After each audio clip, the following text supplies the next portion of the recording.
Jangan lupa klik subscribe and klik tanda loncengnya juga.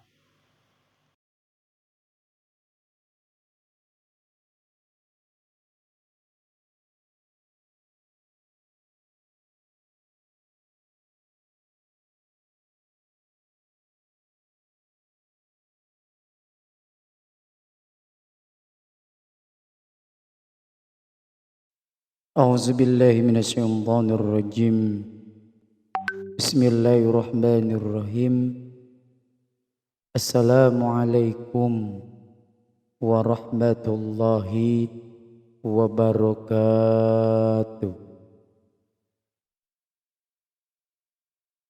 الحمد لله رب العالمين، والصلاة والسلام على أشرف الأنبياء والمرسلين wa ala alihi wa sahbihi ajma'in. Asyhadu an la ilaha illallah wa asyhadu anna Muhammadar Rasulullah. Allahumma shalli ala sayyidina Muhammad wa ala alihi sayyidina Muhammad. Rabbi shrah li sadri wa yassir li amri wahlul 'uqdatam min lisani yafqahu qawli. Ya ayyuhalladzina amanu taqallahu wal tanzuru nafsum ma qaddamat ligad wa taqallahu innallaha khabirum bima ta'malun. Amma ba'du. Pertama-tama marilah kita panjatkan puji serta syukur kepada Allah Subhanahu wa taala yang alhamdulillahirabbil alamin, pada malam hari ini kita masih bisa diberikan kesempatan untuk bisa berkumpul, untuk bisa mengkaji, untuk bisa belajar bareng. Mudah-mudahan Allah berikan keridhoannya pada malam hari ini. Amin amin ya rabbal alamin. Terus apapun yang terjadi, selalulah bersyukur agar kita tidak menjadi kufur nikmat di hadapan Allah Subhanahu wa taala.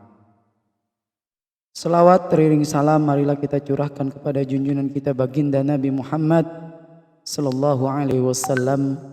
Semoga kita semua diberikan syafaat, baik syafaat di dunia maupun syafaat di akhirat kelak. Amin ya rabbal alamin.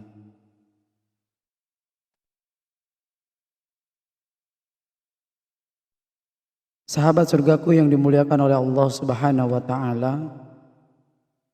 pada malam hari ini kita berkumpul kembali dan berada di penghujung tahun nih. Semoga yang sudah hadir pada malam hari ini, yang sudah mendengarkan pada malam hari ini, mudah-mudahan segala persoalannya, segala permasalahan dalam hidupnya Allah berikan mahroja, Allah berikan jalan keluar. Yang sedang sakit, mudah-mudahan Allah angkat penyakitnya. Yang sedang ditimpa musibah, Allah berikan solusinya. Yang sedang menunggu jawaban atas doa-doanya, mudah-mudahan Allah kabulkan pada malam hari ini. Amin amin ya rabbal alamin. Kajian kita pada malam hari ini adalah kajian akhir tahun. Memang setiap akhir tahun ini kita selalu rutin. Ya, ini yang ketiga kali. Video-videonya juga, voice-nya sudah saya kirimkan di YouTube. Kalau yang belum mendengarkan, silakan buka di YouTube Mr. Hali Channel, di sana ada yang ketinggalan. Dan pada malam hari ini kita akan mengkaji. Yang sebentar lagi memang kita akan memasuki tahun 2025. Begitu banyak asumsi, begitu banyak persepsi, dan banyak lain-lain bahwa katanya hati-hati dengan tahun 2025. Cukup bagi kita meyakini apa yang kita yakini. Mudah-mudahan ketika kita memasuki tahun 2025, Allah memberikan kita derajat yang tinggi. Allah mudahkan semua urusan kita. Allah lancarkan semua. Dan Allah mengkabulkan apa yang belum terjadi atau belum terjawab doa-doa kita. Mudah-mudahan. Ya. Hilangkan pemikiran-pemikiran negatif. Hilangkan segala sesuatu yang masuk, yang kabar-kabar yang masuk. Jangan sampai kita berasumsi bahwa oh iya dan lain sebagainya. Kita akan menghadapi tahun 2025. Sudah sepatutnya lah kita sebagai seorang hamba harus muhasabah diri. Harus introspeksi diri. Di 365 hari apa yang sudah kita lakukan. Itu harusnya bisa menjadi bahan koreksian buat kita. Makanya sebagai prolog awal nih ya. Sebentar lagi kita ganti tahun, maka saya mengambil tema pada malam hari ini yaitu resolusi hati di tahun 2025. Kenapa harus resolusi? Dan kenapa enggak revolusi? Kenapa harus resolusi? Nanti kita akan kaji ya, mudah-mudahan. Nah, sahabat surgaku yang dimuliakan oleh Allah Subhanahu wa taala, bentar lagi kita akan ganti tahun nih. Ya, bentar lagi. Ini malam tanggal 30, besok 31. Berarti besok malam itu akan ganti tahun. Kalau kita sudah ganti tahun, coba dah cek flashback ke belakang. Perubahan apa yang sudah terjadi sama kita? Coba. Adakah perbaikan diri? Adakah perubahan diri? Ataukah ada perubahan hati dari yang tadinya biasa sekarang alhamdulillah udah luar biasa? Coba cek pada malam hari ini sambil menjadi bahan renungan buat kita. Ya. Perubahan apa yang sudah terjadi sama kita? Perubahan apa yang sudah terjadi sama dia? Bagaimana dengan hati kita? Jangan-jangan hati kita ini masih ada banyak penyakit. Masih ada banyak penyakit di hati kita. Apa bedanya tahun ini dengan tahun yang akan datang? Kalau sama, harusnya berbeda. Harusnya ada upgrade. Seperti analogi gini, kita punya laptop. Ya. Kita punya laptop, kemudian laptop kita lemot. Mau ngetik lama, mau nyimpen lama, mau ngeprint lama, lemot lah pokoknya. Buka browser aja lama, menghubungkan ke internet aja lama. Apa yang kita lakukan? Apa kita ngebuang begitu saja? Atau kita cari solusi? Ya jelas dong, kita akan mencari solusi. Apa solusinya? Solusinya adalah kita mengupgrade komponen untuk meningkatkan kinerja laptop itu. Bener nggak? Iya. Apa nih? Kita tanya tukang servis. Pak, saya pengen laptop saya ini cepet, kencang. Buka browser. Oh iya, apa kata tukang servisnya? Ditambah RAM-nya aja, kemudian install ulang. Nah begitu juga dengan hati. Coba kita flashback ke belakang. Hati kita bagaimana sampai hari ini masihkah ada penyakit-penyakit hati? Penyakit hati itu efeknya luar biasa. Doa kita yang kita lantunkan, dia nggak akan naik ke langit dan terhalang oleh hijab. Nggak nyampe. Hijabnya apa? Ini nih. Salah satunya penyakit-penyakit hati. Emang apa penyakit hati nih? Saya sedang menulis buku nih.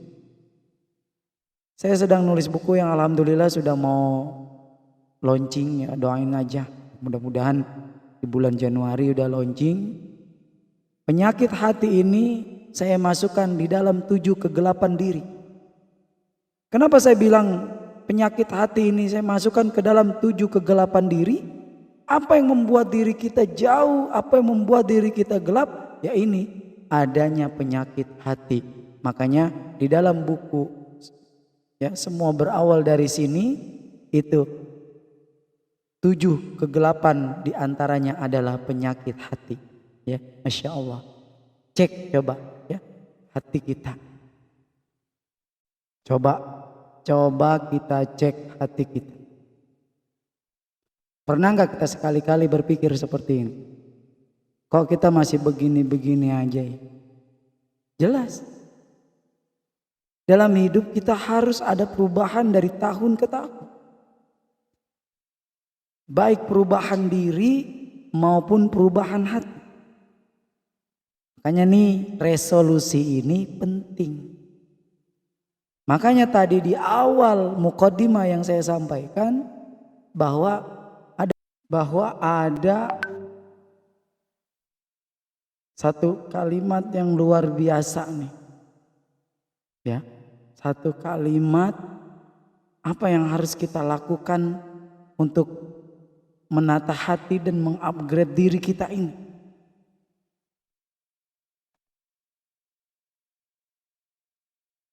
Di surat Al-Hasr ayat 18. Kalau kita baca terjemahan, maka mempunyai arti, wahai orang-orang yang beriman, bertakwalah kepada Allah dan hendaklah setiap orang memperhatikan apa yang telah diperbuatnya untuk hari esok atau akhirat. Sengaja kalimat itu di slide itu saya berikan tanda coklat sebagai reminder pengingat kita nih, bahwa intinya nih memperhatikan apa yang telah diperbuatnya untuk hari esok dan bertakwalah kepada Allah, sesungguhnya Allah maha teliti terhadap apa yang kamu kerjakan. Seperti tema kita pada malam hari ini, resolusi hati. Setiap kehidupan yang kita lalui, kalau begitu-gitu saja, itu namanya tidak ada perubahan. Yang disebut perubahan ketika kita sudah melakukan satu proses.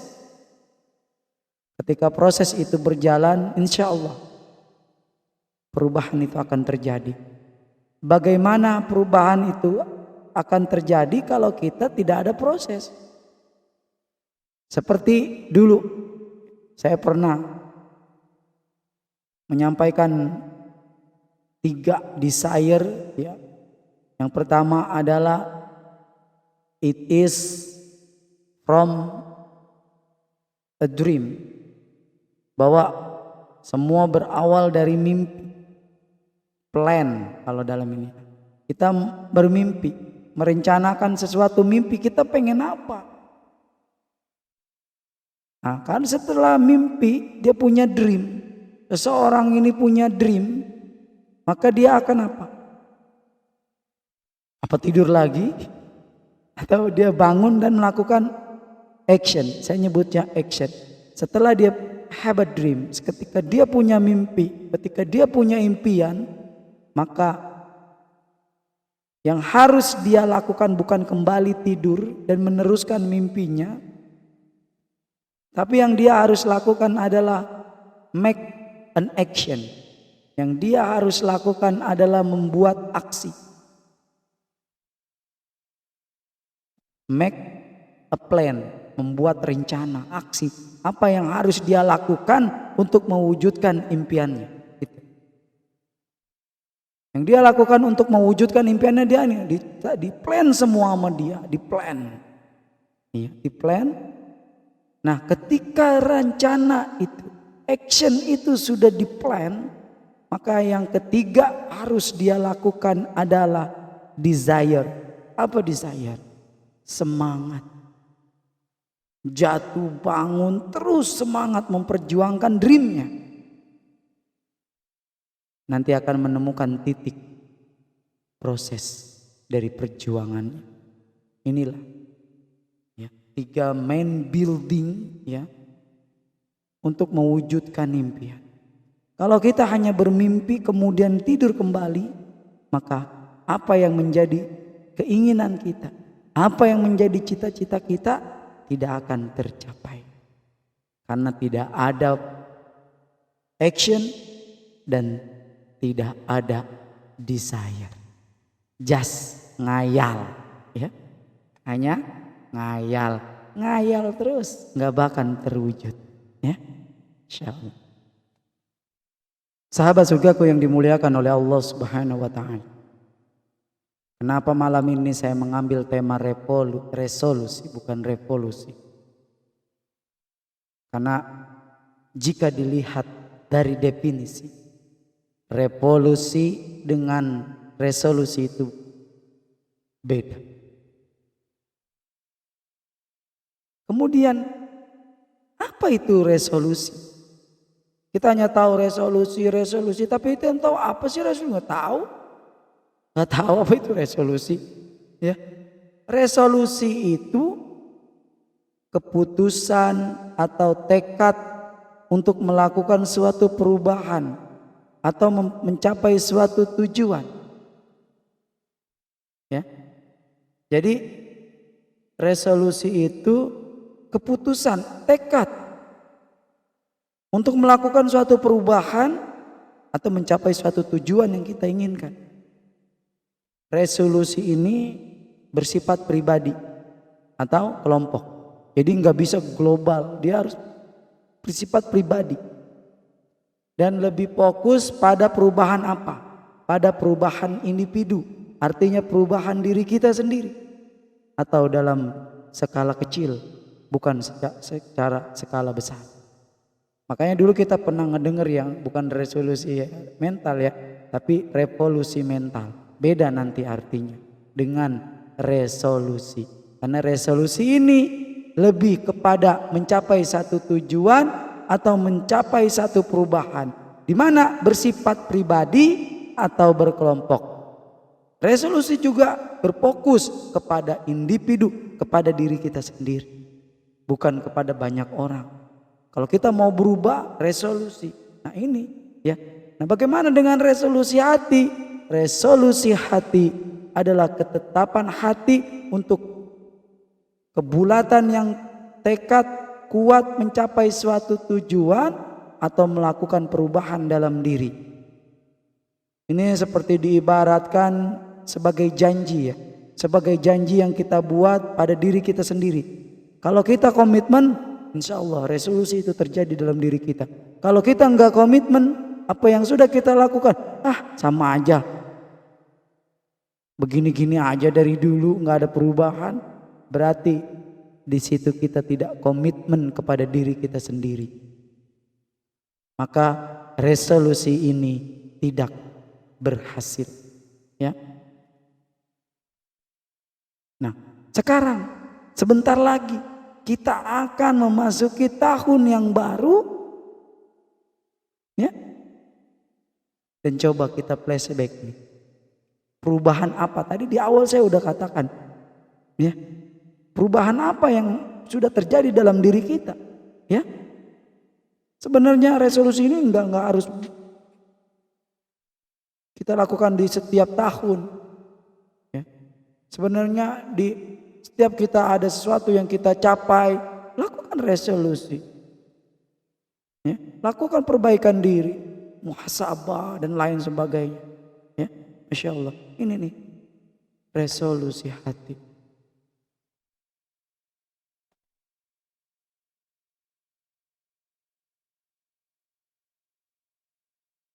Kenapa enggak revolusi, kok resolusi gitu Kang? Kenapa sih enggak? Ya. Pertama, kalau revolusi itu skalanya besar, sistematik. Kalau resolusi kecil, individual atau kelompok. Jadi kalau ada istilah revolusi mental, berarti mengubah secara global mental. Ya. Resolusi hati harus kita perbaiki. Kenapa hati kita ini sampai hari ini masih ada penyakit-penyakit hati? Bukan liver ya, bukan. Dari kecepatan, lebih cepat mana antara revolusi dengan resolusi? Kalau revolusi itu cepat, drastis, langsung, nggak ada tahap-tahapan.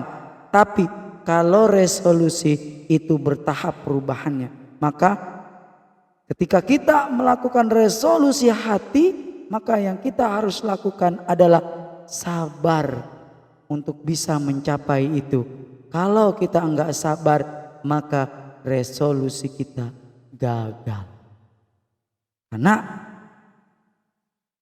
kecepatan dari resolusi ini, dia nggak bisa cepat, dia bertahap, step by step. Kemudian bagaimana caranya revolusi dan resolusi ini bekerja? Kalau revolusi itu ada kemudian perlu ada kekerasan. Kalau resolusi itu sifatnya tenang, damai, negosiasi. Artinya calm down, ya, tenang. Kemudian apa tujuan dari keduanya antara revolusi dan resolusi? Kalau tujuan dari revolusi itu perubahan total dalam sistem, perubahan total. Dia mau merubah mental total. Nah, kalau resolusi ini perbaikan diri atau situasi yang spesifik, yang lebih inti. Contohnya banyak. Nah, ya kalau contoh revolusi itu contoh revolusi politik yang sebutnya revolusi mental dan revolusi industri kan ada. Dulu kita pernah belajar ya. Kalau nggak salah di SMP kita belajar revolusi industri. Ya. Kemudian kalau resolusi tahun baru, bagaimana apa yang harus kita lakukan, resolusi pribadi, dan sekarang resolusi hati.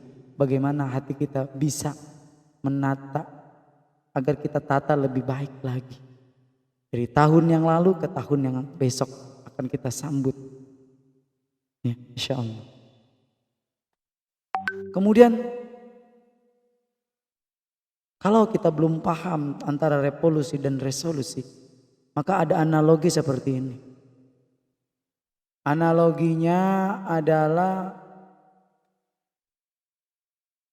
kalau revolusi itu diibaratkan seperti gempa bumi, ya.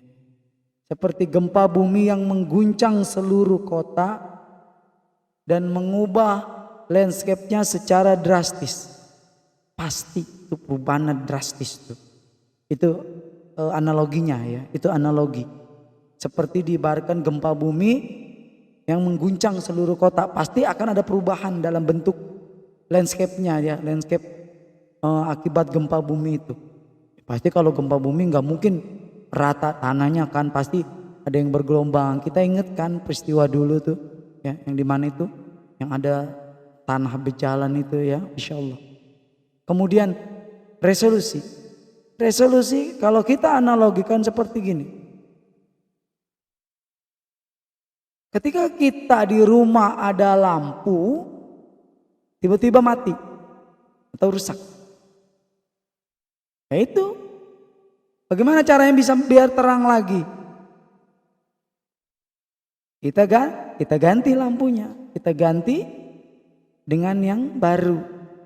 Yang rusak atau kita benerin yang rusak. Tapi yang namanya lampu gak bisa dibenerin dong. Pasti ketika dia mati kita buang. Ya.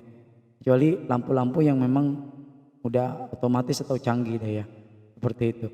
Ini ibaratnya, ini analoginya ya, seperti ada lampu yang rusak kita perbaiki agar nyala gitu. Nah itu, begitu juga dengan tadi. Kalau tadi revolusi itu total, kalau resolusi spesifik. Bagian yang kita perbaiki hati ya, hati kita, diri kita, hati gitu ya, lebih spesifik lagi. Kenapa revolusi dan resolusi meskipun berbeda, revolusi dan resolusi dapat saling terkait. Terkadang memang serangkaian resolusi kecil dapat memicu perubahan besar ya. Bisa. Yang berujung pada revolusi. Ada kan seperti itu? Sebaliknya, revolusi besar dapat menciptakan peluang untuk membuat resolusi baru dan membangun masa depan yang lebih baik lagi. Ada yang seperti itu, ya. Jadi sudah paham ya kita tentang revolusi dan resolusi. Kenapa resolusi hati? Ini ya, resolusi hati. Coba kita flashback ya di tahun 2024. Tahun baru tadi udah saya katakan sudah di depan mata.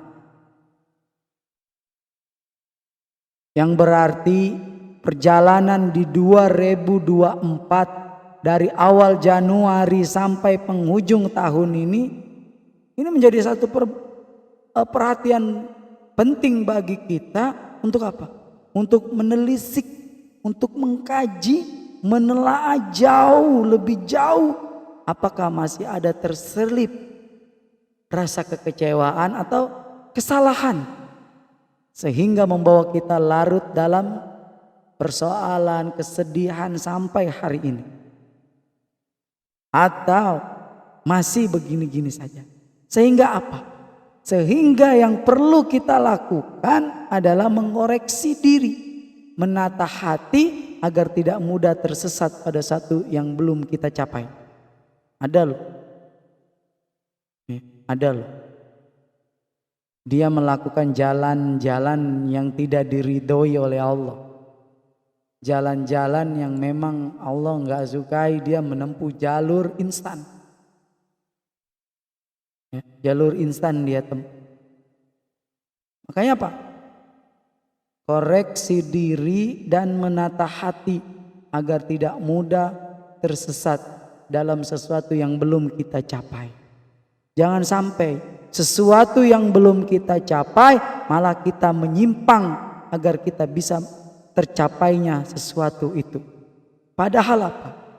Padahal menata hati adalah salah satu yang penting bagi kita untuk apa?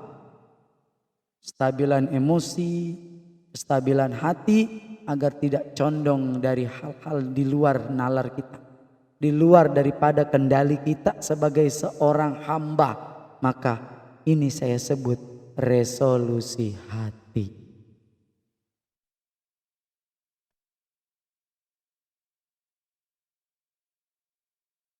Sahabat surgaku yang dimuliakan oleh Allah Subhanahu wa ta'ala.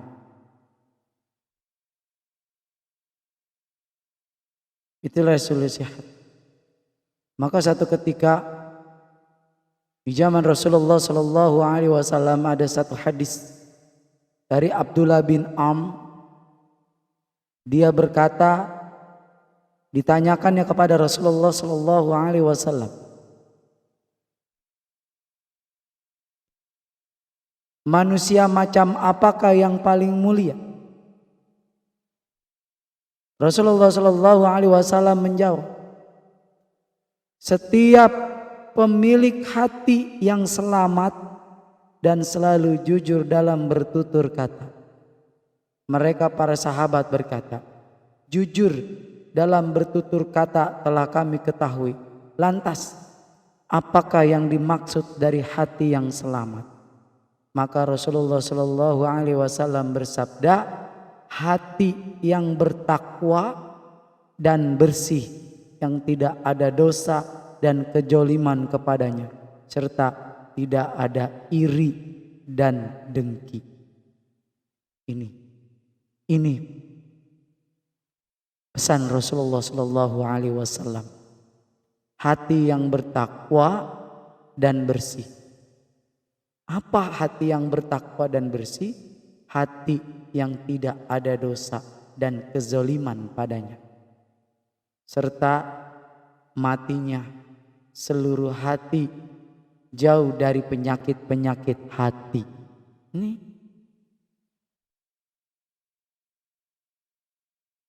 maka di sini ada 7 tahapan. Ini tips dari saya. 7 tahapan nih resolusi hati.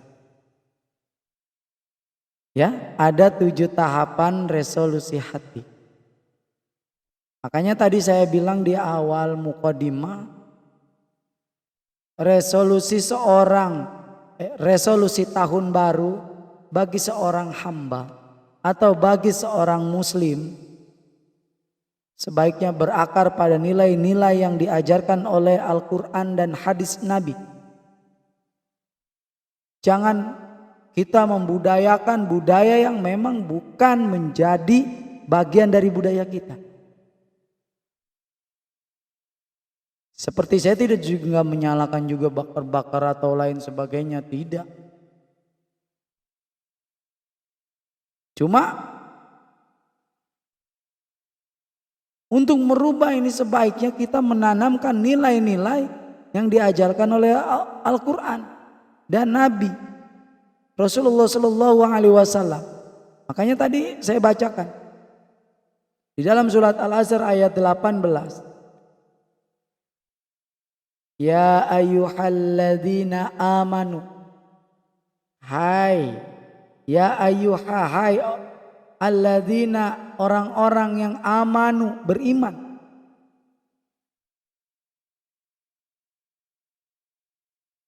Ya ayyuhalladzina amanu taqallah wal tanzur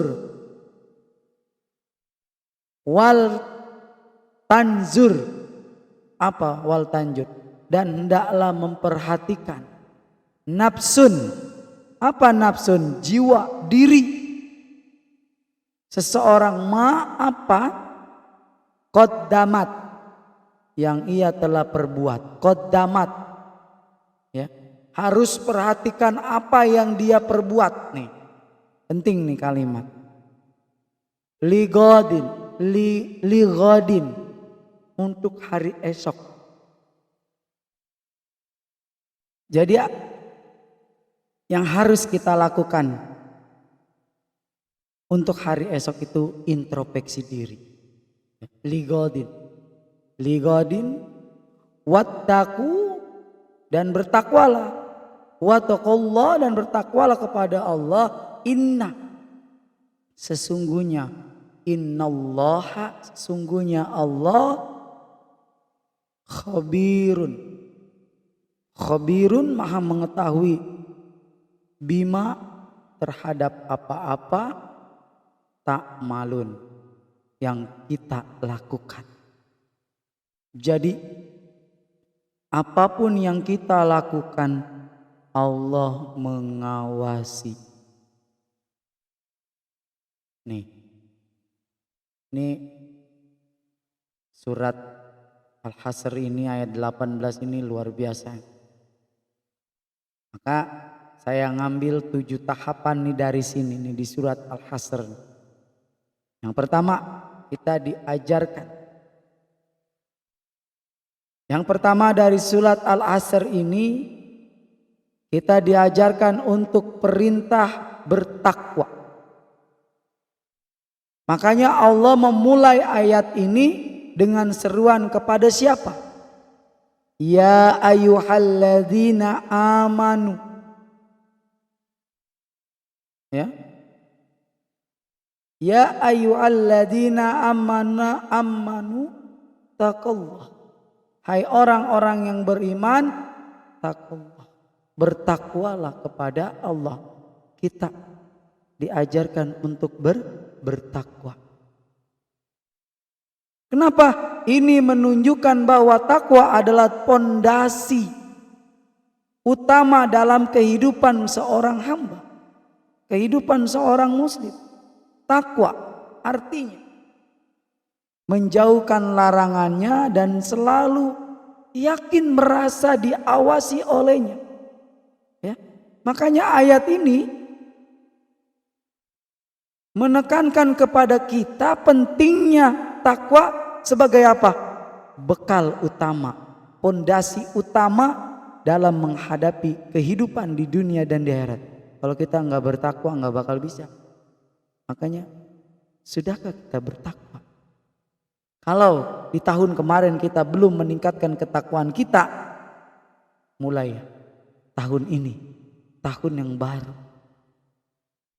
kita mulai belajar untuk bertakwa. Dengan apa?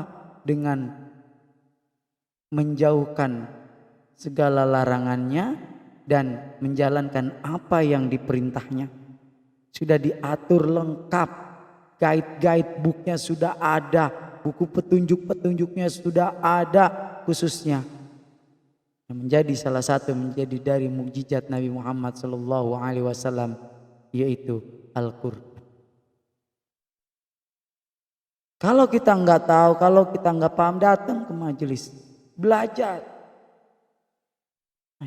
ya, belajar untuk bertakwa, menjauhi segala larangannya dan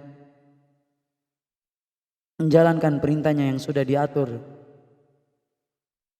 di dalam ketentuannya. Insyaallah. Nih, yang pertama kita diajarkan, disuruh, diperintah untuk bertakwa.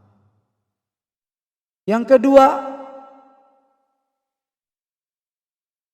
kita diperintah untuk apa? Kita diperintah untuk wal tanzur nafsun. Kita diperintah untuk wal tanzur nafsun ma kodamat ligodin. Jadi kita diperintahkan untuk memperhatikan apa yang telah diperbuat untuk hari esok. Ini berarti kita diajarkan, kita diperintahkan untuk apa? Muhasabah diri, evaluasi diri, introspeksi diri. Coba, ya, hari esok itu bukan hanya merajuk pada urusan duniawi. Besok kita harus punya ini, besok kita harus beli ini. Tidak harus seperti itu. Tapi yang lebih utama adalah pada akhirat, atau kita persiapkan bekal perjalanan kita. Setiap seorang hamba diminta untuk apa? Untuk muhasabah diri, untuk evaluasi diri. Nih, coba kita belajar untuk mengevaluasi diri kita di tahun kemarin 2024. Ya. Itu yang kedua. Yang ketiga, semua amal pasti dicatat. Di mana? Tadi ada keterangan di dalam surat. Ya. Innallaha khabirun bima ta'malun. Sesungguhnya Allah Maha mengetahui apa yang kamu kerjakan. Menegaskan apa? Menegaskan sifat Allah yang Maha melihat dan Maha tahu apa-apa yang kamu kerjakan. Makanya kalau kemarin kita masih banyak hijab penghalang diri, mulai hari ini, mulai malam ini kita introspeksi diri. Ya, kenapa? Ayat ini memberikan kita warning, memberikan peringatan. Tidak ada satupun perbuatan yang luput dari pengawasan Allah, baik itu kecil maupun besar, tersembunyi ataupun terang-terangan. Ini kita diajarkan selalu berhati-hati dalam bertindak, karena semuanya akan dicatat dan dipertanggungjawabkan sekecil apapun itu. Sahabat surgaku yang dimuliakan oleh Allah Subhanahu wa taala. Itu tadi yang ketiga, semua amal pasti dicatat. Yang keempat, lakukan pertaubatan. Ini saya sering mengkaji ini nih di kajian kita ya. Kenapa kita harus melakukan pertaubatan? Karena Rasulullah Shallallahu Alaihi Wasallam saja setiap hari itu bertaubat dan beristighfar.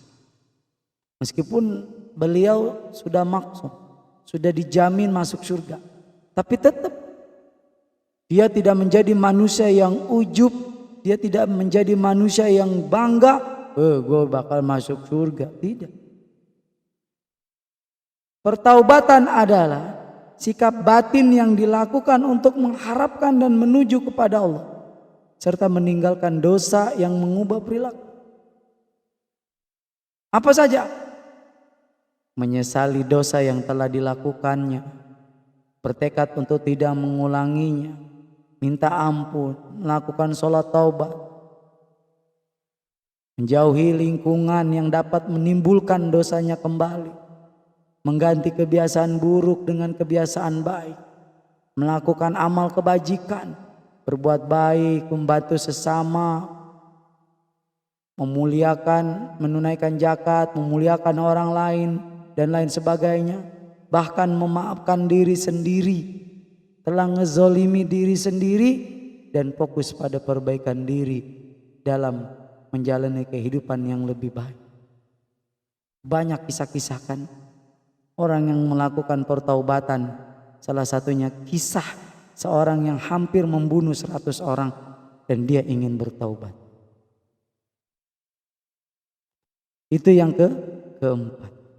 Lakukanlah pertaubatan. Yang kelima, yaitu adalah menata hati.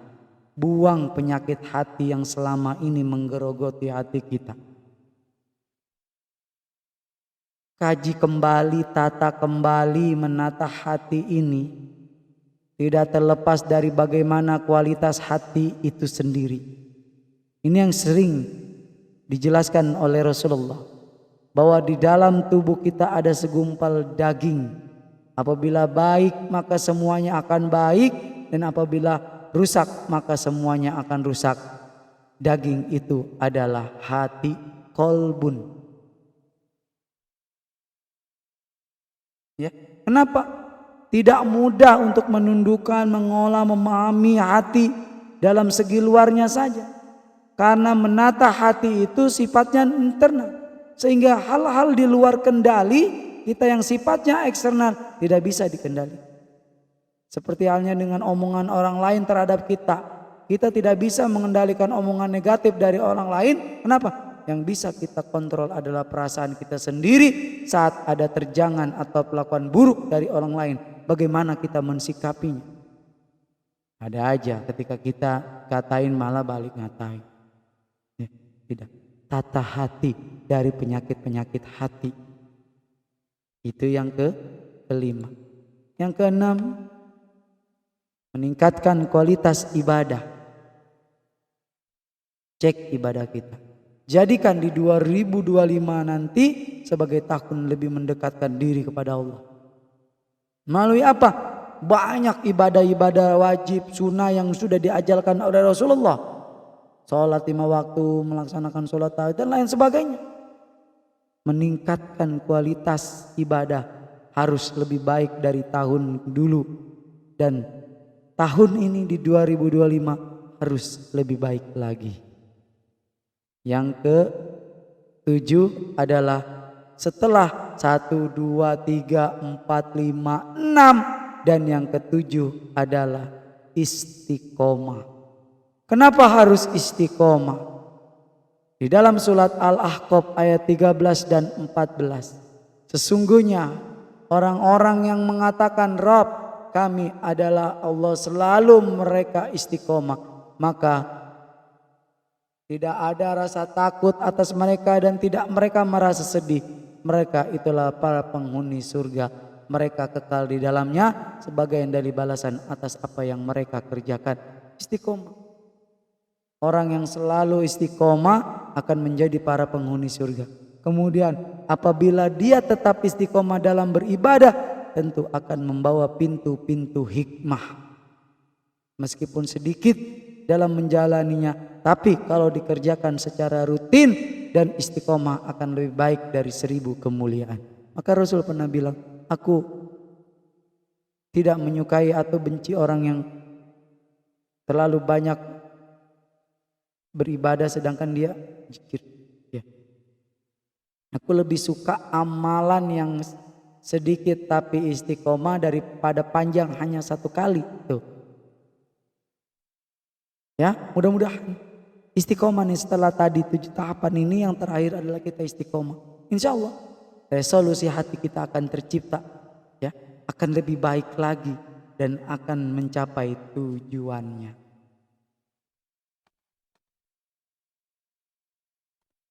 Sahabat surgaku yang dimuliakan oleh Allah Subhanahu wa taala. Apa yang menjadi harapan kita di tahun 2025?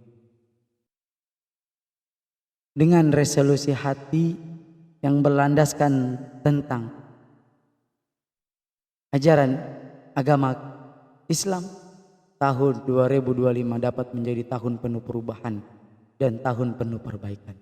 Kita berubah, kita perbaiki. Mari kita jadikan setiap peluang untuk memperbaiki diri dan meningkatkan keimanan kita dan mendekatkan diri kepada Allah Subhanahu wa taala. Seperti yang pernah disampaikan oleh Rasulullah sallallahu alaihi wasallam di dalam hadis riwayat Ahmad, sebaik-baiknya manusia adalah yang paling bermanfaat bagi orang lain. Semoga tahun 2005 yang akan kita hadapi beberapa hari lagi, kita semua mampu menjadi seorang hamba yang lebih baik, sukses dunia akhirat dan memberikan manfaat bagi banyak orang. Amin. Amin ya rabbal alamin. Mudah-mudahan sahabat 7 tahapan tadi bisa membawa kita untuk resolusi hati. Hati kita bisa lebih baik lagi di tahun lalu, di tahun 2024 dan di tahun 2025 ini kita menjadikan hati kita lebih terupgrade, lebih baik lagi dari tahun sebelumnya. Mudah-mudahan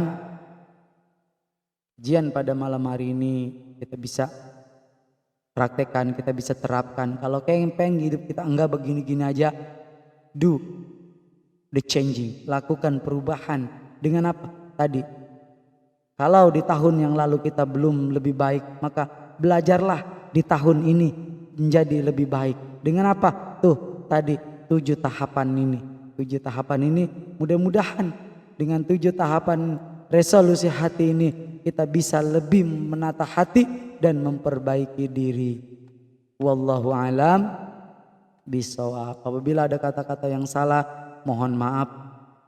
Itu datangnya dari saya pribadi, dan apabila ada yang benar, itu pertolongan Allah Subhanahu wa taala. Selamat memperbaiki diri dan menata hati menjadi manusia, menjadi seorang hamba yang lebih baik lagi di tahun ini. Amin amin ya rabbal alamin. Saya akhiri. Assalamualaikum warahmatullahi wabarakatuh.